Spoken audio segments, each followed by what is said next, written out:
Fade in. Exterior desert, morning. The sun rises over the desert mountains on a clear morning, illuminating the desert floor to a light orange color. Off-screen, the sound of feet moving slowly through sand, accompanied by heavy breathing and whimpering. A woman, dirtied, disheveled, and bloodied, limps through the desert. Clothing is torn, and she is covered with cuts and bruises. Eyes wide open and mouth agape with fear. Her head darts around in a confused state. In the distance, she sees the buildings of the Las Vegas Strip. She begins to laugh hysterically, and her breathing is labored as she continues to hobble forward. Up ahead, she sees a coyote. It just stands there and looks at her, head bobbing up and down as though hesitating if she's a meal or not. Leave me alone. She picks up a rock and tosses it. The coyote turns and scampers off into the distance. She maniacally laughs at her minor victory. Suddenly, she stops and looks up. The approaching sound of a passenger plane overhead. She sees one coming in to land at the airport. She screams hysterically and collapses to the desert floor. Exterior sky establishing day. A passenger plane descends on a clear day. Superimpose on screen a few days earlier. Interior passenger plane day. Rows of passengers, all reading on their computers or chatting. Flight attendants walk up and down the aisle, picking up empty snack packets and plastic cups. Good afternoon, passengers. I hope you've enjoyed your flight. We're now 20 minutes outside of Las Vegas. Flight attendants, please prepare the cabin. Forecast is clear skies and a temperature of 91 degrees. A collective cheer from a group of girls at the back of the plane. They are Hannah, Alexis, and Katie, all early 30s. Katie is seated at the window, attractive blonde, dressed in a sundress and looks ready to party. Alexis is seated on the aisle, dressed in a tank top and blue jeans. She takes one last swig of her cocktail, also ready for a good time. In the middle seat is Hannah, dressed very conservative. Straight hair, not a lot of makeup. She seems a bit nervous about flying. Grips the armrest tightly. On her head is a plastic tiara with the words, "Just divorced." Ladies and gentlemen, we are now on final approach to Las Vegas. We ask that you fold back your tray tables and please put your seats into the fully upright position. Also, please put away all electronic devices. We hope you've enjoyed your flight and enjoy your stay in fabulous Las Vegas. We'd like to add at this time, please don't lose all your money because we'd love to have you fly with us again. A collective chuckle from the passengers. Just kidding, of course. Thank you for flying with us today. Are you ready to have some fun? Yeah, I guess. You guess? Girlfriend, you are so overdue for fun, it's ridiculous. And we're going to make sure you have a good time, whether you like it or not. A few rows down, they hear a baby crying. Aren't you glad you didn't end up with one of those? Yeah, but Matt did. Remember? The look on the girls' faces say, "Oops." Oh my God, I am so sorry. We forgot. We didn't mean to bring that up. It's okay. Is it okay with you I take this stupid thing off now? I promise I'll have fun. It was just a joke. She removes the tiara, happily places it into an air sickness bag. Okay. I'm ready. Exterior Las Vegas Airport Terminal, day. Lines and lines of cars, taxis, and Ubers picking up and dropping off. Skycaps scramble to check luggage. Horns honk as vehicles cut each other off. A typical day at the airport. The three girls exit the terminal, luggage in tow. Katie is on her iPhone trying to get a Wi-Fi signal. An older man, overweight and not well dressed, approaches them. Excuse me, looking for a ride? Yeah. My car is right over there. I charge half what a cab does. Where are you going? We're going to... No, thank you. We're getting an Uber. Thanks anyway. I'll charge half what they do. There's my car. They look over at a 1980s Chevy Caprice. Paint is faded, rust spots, several fast food items on the dashboard, and the fender is held on by twist ties. We're good. Last chance. Get lost, creep. Fine. Have it your own fucking way. He storms, swearing out loud. What was that?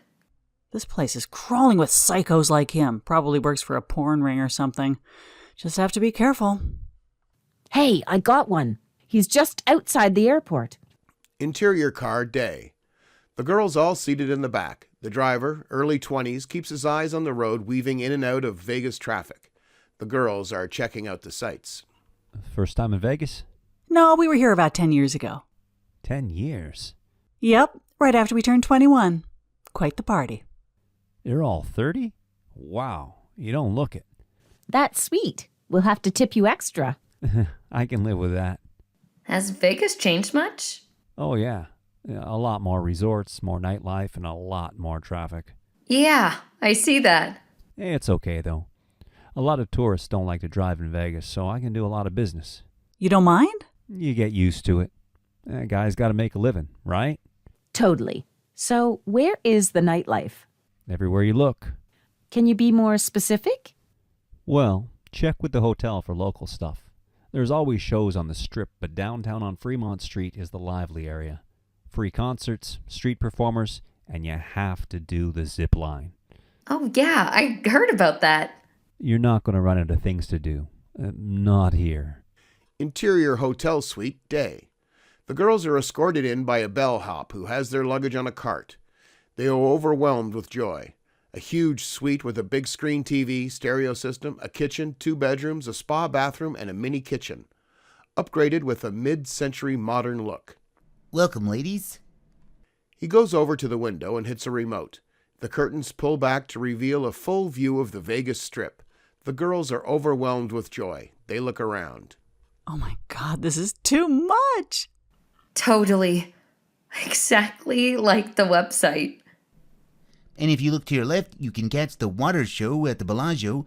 Really something to see at night. You guys, the bathroom is bigger than my apartment. I've died and gone to heaven. The room booklet is right over there. TV instructions are on page 7. Thermostat instructions are there too. Well, thank you so much. Enjoy your stay. Alexis tips him and he leaves. The girls all let out a collective yell, still taking in a visual inventory. Wow, Vegas has changed. Can you believe this? Okay, Hannah, the next part of your life starts right here. Just one favor, and I said this before, no fix-ups. None. I just blew 7 years of my life, so I'm here to relax. Understood? Yep, no fix-ups. Hand to God, no fix-ups. Thanks. 7 is not my lucky number. So, want to unpack now or later? Let's just get it out of the way. Then we'll make dinner plans. Agreed. Let's say we stay on the Strip tonight and hit Fremont tomorrow night. Agreed. They move their suitcases and begin to unpack. On the TV screen is the local news. On the screen, And locally, the search for 2 missing girls is in its 4th day today, as local police, along with the local FBI, looks for 2 women who disappeared while on vacation here in Vegas. The women were last seen in a casino, as this videotape shows. exterior desert, afternoon. Out in the middle of nowhere sits an unkempt Santa Fe-style home practically hidden by some overgrown desert chaparral. A few vehicles parked outside. Surrounding it are deserted, decaying concrete structures with cracked adobe roofs. Interior desert house, afternoon. Run-down interior lit only by sunlight passing through the dust-covered windows. A landline phone has been pulled from the wall. Old furniture all over the place. Seated on a dirty sofa sits Rachel, early 30s, thin as a rail, wearing shorts and a tank top that reveal several needle marks on her arms and legs. A few tattoos and long, greasy hair tied back in a ponytail. She talks into an iPhone. Well, of course, honey. Drugs and sex as long as you have the money. Yes, me and my friend are out here all by our lonesome. That way we won't have no police or nobody to disturb us. Into the room walks Jesse, late 30s, long hair, backwards baseball cap, unshaven with tattoos all over his arms. An intense look on his face as he takes a drag off a cigarette and chugs down a beer. Looks like he just woke up. We'll be waiting for you and your friend. All right. See you then. Bye. Ugh. 2 more? Coming out tonight, Dylan and Shane sound like a couple of horny motherfuckers. A few $1,000 just like the other night. Yep, looks like we found another kind of business. Did you hear from Hector? Said he's still in Texas right now. Said he'd call as he gets closer. You better, I'm counting on him. How much are we going to get? A ton, trust me. You sure? Hey, I told you, I've got the plan. None of your concern. Believe me, we'll be living on the West Coast before we know it. I paid my fucking dues. It's my turn. Jesse grabs a keychain. Where you going? Meet the Nick guy. The one from L.A. First step. He has the stuff? Drove all the way up here. Gotta have something. Where's he meeting you? At the strip mall at Oasis Junction. Travis should be here soon. Let him know about our visitors and to be ready. I don't know when I'll be back. And you and Travis bury them somewhere. They're stinking up the damn place.